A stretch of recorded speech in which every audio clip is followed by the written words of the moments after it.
কেউ কথা রাখেনি, কিন্তু বিজেপি নিজেদের কথা রেখেছে। আর তাই এবার নতুনদের পাশাপাশি যোগ্য সম্মান দেওয়া হলো দলের নেতা কর্মীদের।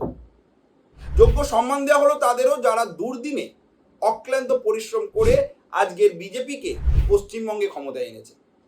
তাই তো আজ শপথ গ্রহণ অনুষ্ঠানে দেখা গেল ৯৭ বছর বয়সী মাখনলাল সরকারকে, দেখা গেল দলের দাপুটে নেতা দিলীপ ঘোষকে, দেখা গেল দুর্দিনের সময় অক্লান্ত পরিশ্রম করা অগ্নিমিত্রা পালের মতো নেতা নেত্রীদেরও। ৯ মে একবার প্রমাণ হয়ে গেল কেন পশ্চিমবঙ্গে সরকার গড়তে পেরেছে বিজেপি। প্রমাণ হয়ে গেল কেন বিজেপি অন্য দলের থেকে আলাদা। আজকের এই ভিডিওতে আমরা সেটাই তুলে ধরবো আপনাদের সামনে। তাই ধৈর্য ধরে ভিডিওটি শেষ পর্যন্ত দেখবেন, এবং এখনো যদি চ্যানেলটিকে ফলো এবং সাবস্ক্রাইব না করে থাকেন তাহলে অবশ্যই ফলো এবং সাবস্ক্রাইব করে দেবেন। চলুন শুরু করা যাক। প্রথমেই আপনাদের জানাবো ৯ মে পশ্চিমবঙ্গের নতুন এবং নবম মুখ্যমন্ত্রী হিসাবে শপথ গ্রহণ করেছে শুভেন্দু অধিকারী। এছাড়াও আজকের মন্ত্রী হিসাবে শপথ নিয়েছেন দিলীপ ঘোষ, অগ্নিমিত্রা পাল, অশোক কীর্তনিয়া, ক্ষুদিরাম টুডু এবং নিশীথ প্রামাণিক। তবে এসবেরও আগে যেটা যিনি নজর কেড়েছে তিনি হলেন ৯৭ বছর বয়সী মাখনলাল সরকার। আজকের এই শপথ গ্রহণ অনুষ্ঠানে প্রথমেই দেশের প্রধানমন্ত্রী নরেন্দ্র মোদী স্টেজে ওঠেন এবং কবিগুরু রবীন্দ্রনাথ ঠাকুরের উদ্দেশ্যে প্রণাম জানান। এরপরেই তিনি উত্তরীয় দিয়ে বরণ করে নেন ৯৭ বছর বয়সী মাখনলাল সরকারকে। কিন্তু কে এই মাখনলাল সরকার? এই মাখনলাল সরকার হলেন সেই ব্যক্তি যিনি শ্যামাপ্রসাদ মুখোপাধ্যায়ের সাথে বাংলায় বিজেপির সরকার গড়ার স্বপ্ন দেখেছিলেন। তিনি শুরু করেছিলেন এক নতুন স্বপ্ন দেখানো, তবে তিনি সফল হতে পারেননি। কিন্তু আজকের দল যখন সফল হয়েছে তখন কিন্তু দল তাকে ভুলেও যায়নি। অনুষ্ঠানের শুরুতেই তাকেই উত্তরীয় পরিয়ে বরণ করে নেন, আর এটা কিন্তু অনেকের মনেই দাগ কেটেছে। এবার আলোচনা করব আমাদের রাজ্যের নতুন মুখ্যমন্ত্রী শুভেন্দু অধিকারীকে। শুভেন্দু অধিকারী মুখ্যমন্ত্রী হচ্ছেন এটা ঘোষণা হওয়ার পর থেকেই প্রচুর ট্রোল দেখা গেছে সোশ্যাল মিডিয়ার পাতায়। অনেকেই বলেছেন তিনি তৃণমূলের চোর ছিলেন, আজকের বিজেপিতে এসে তিনি একেবারে ধোয়া তুলসী পাতা হয়ে গিয়েছে, তিনি হবেন রাজ্যের নতুন মুখ্যমন্ত্রী। তবে এটাও ঠিক, এই শুভেন্দু অধিকারীর জন্যই কিন্তু দল আজ জয়লাভ করেছে। বিজেপি কিন্তু সেটা ভোলেনি। ২০২১ সালে শুভেন্দু অধিকারী যথেষ্ট লড়েছিলেন এবং নন্দীগ্রামে আমাদের রাজ্যের প্রাক্তন মুখ্যমন্ত্রী মমতা বন্দ্যোপাধ্যায়কে হারিয়েছিলেন। এমনকি ২০২৬ সালে যে নির্বাচন হলো সেখানেও নন্দীগ্রামে তিনি তো দাঁড়িয়েছিলেন, কিন্তু এর পাশাপাশি তিনি আত্মবিশ্বাস নিয়ে ভবানীপুরে মমতা বন্দ্যোপাধ্যায়ের গড়ে এসেও লড়াই করেন এবং তিনি একেবারে বীর বিক্রমে দু জায়গা থেকেই জয়লাভ করেন। নন্দীগ্রামে হারিয়ে দেন পবিত্র করকে এবং ভবানীপুরে হারিয়ে দেন আমাদের রাজ্যের প্রাক্তন মুখ্যমন্ত্রীকে। অর্থাৎ এই যে লড়াইয়ের কাণ্ডারি, সেই কাণ্ডারিকে যদি মুখ্যমন্ত্রী না করা হয় তাহলে তো বিশাল বড় একটা ভুল হয়ে যাবে, তাই না? যোগ্য সম্মান যদি না তাকে দেওয়া হয়। তবে অনেকেই বলেছেন যে এবার রাজ্যের মুখ্যমন্ত্রী হিসাবে শ্রমিক ভট্টাচার্য বোধহয় ঠিক ছিল, তবে সেটা বিতর্কের বিষয়। তবে বিজেপি যোগ্য লড়াকুকেই যে সম্মান দিয়েছে, যে জয় ছিনিয়ে এনেছে, যে নিজেকে প্রমাণ করেছে, তাকে যে সম্মান দিয়েছে এটা কিন্তু অবশ্যই মেনে নিতে হবে। মেরিট অনুযায়ী দল তাকে সম্মান দিয়েছে। এবার আলোচনা করব পরবর্তী নেতা দিলীপ ঘোষকে নিয়ে।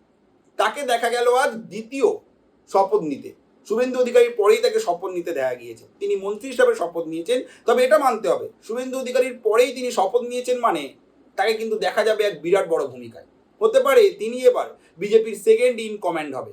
২০২১ সালে কিন্তু এই দিলীপ ঘোষেরও কিন্তু বড় ভূমিকা ছিল বিধানসভা নির্বাচনে। তিনি আমাদের রাজ্যের বিজেপির সভাপতি ছিলেন, পাশাপাশি তিনি কিন্তু ছিলেন বিরোধী দলনেতা। ৩ পেয়েছিল ২০১৬ সালে বিধানসভা নির্বাচনে বিজেপি, সেখান থেকে দলকে ৭৭ এনেছিল দিলীপ ঘোষ। চালিয়েছিলেন লড়াই, চোখে চোখ রেখে যোগ্য জবাব দিয়ে বিরোধীদের কিন্তু ব্যাকফুটে পাঠিয়েছিলেন দিলীপ ঘোষ।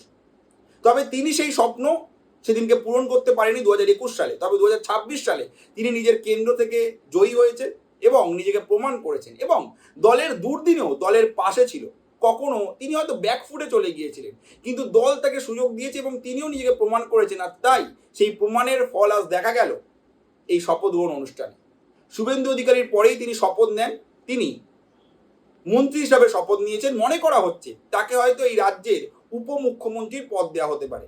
আমাদের রাজ্যে শেষবার ২০০০ সালে উপমুখ্যমন্ত্রী হিসাবে ছিলেন বুদ্ধদেব ভট্টাচার্য।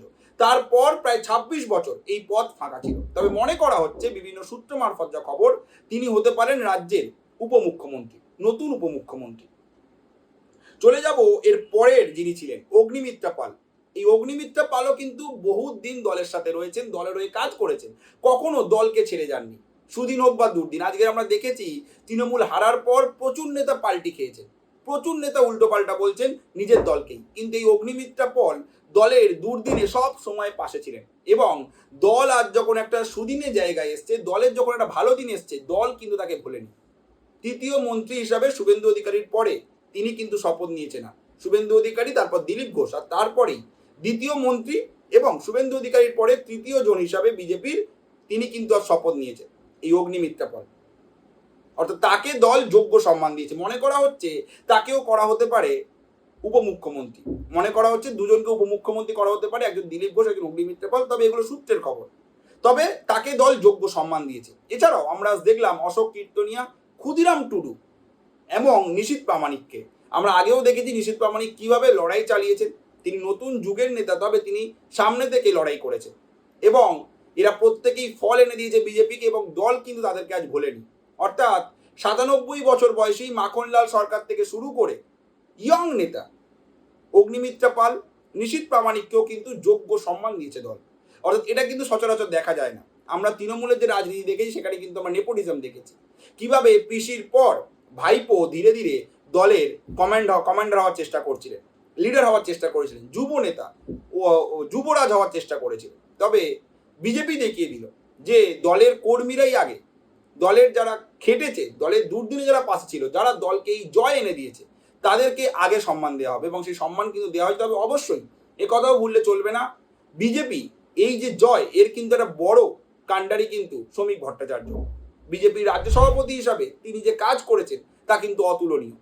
তিনি কিন্তু নতুনের পাশাপাশি পুরানো নেতাদেরও যোগ্য সম্মান দিয়েছেন, তাদেরকে এগিয়ে দিয়েছেন, এবং তার কৃতিত্বেই কিন্তু দল আজ জয়ী হয়েছে। আজকের এই ভিডিও এখানেই শেষ করছি। কি মনে হচ্ছে আপনাদের, বিজেপি এই যে নতুন এবং পুরানো সবাইকে যোগ্য সম্মান দিল, এর রক্ষা কি করতে পারবে এই পুরানো এবং নতুন নেতারা, মন্ত্রীরা? মুখ্যমন্ত্রী হিসাবে শুভেন্দু অধিকারী কতটা সফল হবে? জানাতে ভুলবেন না আপনার মতামত কমেন্ট করে। ধন্যবাদ।